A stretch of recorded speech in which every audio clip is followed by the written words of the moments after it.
I'm Michelle Coyle, and I help queer entrepreneurs start up and scale. And I talk to a lot of people who have always wanted to start a business or want to be entrepreneurs and have no idea if they have what it takes or if this is the right time or if they should be starting a business at all. And they come to me at that stage. And listen, this is really a confidence issue. So let's figure out how to tackle it right now. All right, so there's a couple of different ways that we need to look at this from two angles, right? We're going to look at it from both the logical angle and we're going to look at it from the emotional angle. Let's look at it from the logical or rational end first. So there's a few little basic pieces of data that we want to collect just to understand whether or not you're in a good position to start something right now. The first thing that I want you to do is just think about what's the amount of money that it would take you to make every month to be comfortable paying your basics, your basic expenses, taking care of any responsibilities that you have at home if you have anybody dependent on you or anything like that, making sure your housing and your food is covered, and also making sure that you have a little bit of room for fun so that you just have a little bit of a wiggle room to do whatever you want to do and save a little bit of money. So I want you to come up with that number. That might be $2,000, $5,000, $10,000, depending on where you live and how many people are dependent on you, what you need to do. Come up with that number, and then I want you to really think about what it would take to get 3 months of that in the bank. So if you say it's $10,000, okay, if I need $30,000 in the bank, what is it? Or if it's $2,000, I'm young, I'm just starting out, I don't need that much to get by. How do I get $6,000 in the bank? And the reason I want you to really start thinking through that is because when you're able to do that, we can buy ourselves a little bit of breathing room, right? And say, okay, now I've got 3 months or so in the bank before I actually have to make money, have to bring revenue in. And that takes the pressure off and allows me to be a little bit creative, right? And allows me to ideate and figure out and strategize exactly what I want to do with a business. So if you can think of how much money do I need and what do I need to do to get it, and start thinking like that, that's how entrepreneurs think all the time. If that's a comfortable thought process for you, then you're going to start being able to look at that and go, oh, this is doable. This thing that seemed like a pipe dream way down the line, it's actually not that hard. If I break it down into rational steps, I can do it. And if I can get resourceful and figure out what I need to do it, if you can do that, you can be an entrepreneur. Listen, because having a business and owning a business and running a business and growing a business is just a process of doing that exact thing that we just talked about over and over and over, whether it's how am I going to make payroll this week, or how am I going to find money to invest in ads or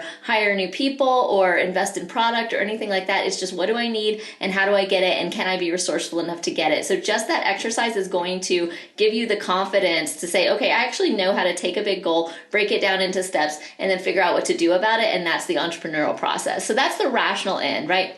Now let's talk about it from the emotional end, right? Because this is even bigger, right? So the second thing that I need you to do is try to get in touch with and identify your psychological blocks. Now, it's not a value judgment to say you have psychological blocks against this. We all have them. Everybody has different stuff. It comes from childhood most of the time, and it comes up and it gets in our way. We call this the lizard brain sometimes, and it screams at us. It's trying to keep us safe, and it says, don't do that. Don't do that. Here's why you should be scared.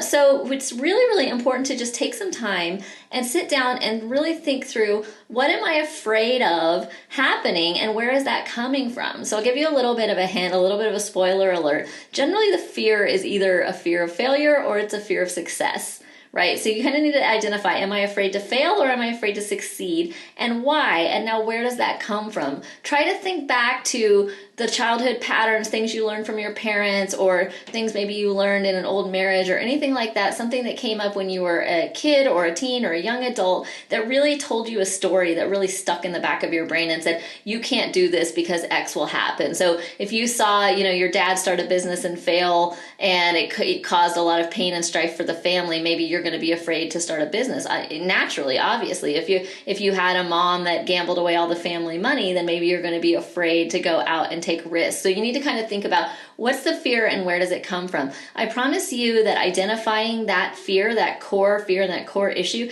is 90% of the way to getting past it. It's not that you're going to necessarily undo it or solve it. You can work on that for years and years in therapy, and I recommend that we all go to therapy, and that's great. But in terms of just getting past it in order to take action in a day-to-day basis as an entrepreneur, it's really just being able to see it and identify it and say, okay, I see you, lizard, I hear you, thank you for trying to protect me, but I'm not going to listen to you today. And, like, noted, right? Your opinion is noted. And also, I'm going to put that aside and I'm going to go ahead and take the action that I know that I rationally want to take in order to move forward, right? So if you can identify that key fear and how it's blocking you and just decide, honestly, just decide, I'm not going to listen to that voice and I am going to walk past this block every single day. And every time it pops up, I'm just going to go through the process of putting it back down and I'm just going to move forward. Then you will have the confidence that you need to take the first steps to starting a business and becoming an entrepreneur. So I want you to just take some time,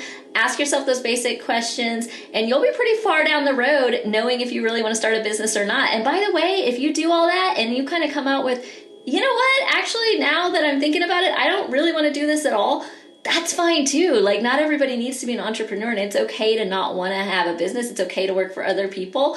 But I do want any choice that you make to be a conscious choice that you say, okay, I've really put some thought and some work into this choice. This is the choice I'm making. I'm going to own this choice. I'm going to rock with this choice going forward. And that's how we can feel in control and we can feel confident to take on whatever it is that we've decided to take on and tackle in life. All right, that's it for today, guys. If you like this video, be sure to hit subscribe right here. We've got lots of cool business tips coming at you a couple times a week. And also, I have something new for you. If you want to click on the link in the description, I've got a new free training for queer entrepreneurs on how to survive and thrive with your business in this economy. I would love for you to check that out as well. As always, drop me a comment. Let me know what you think. And if you have anything you want us to tackle, go ahead and let us know, and we will get to it. Listen, I know you can do this one way or another. It's just about sitting down, figuring out what you want to do, and just like driving forward with that path. So go do it. Go let your light shine. I believe in you. Let me know what you're doing, and we'll see you next time.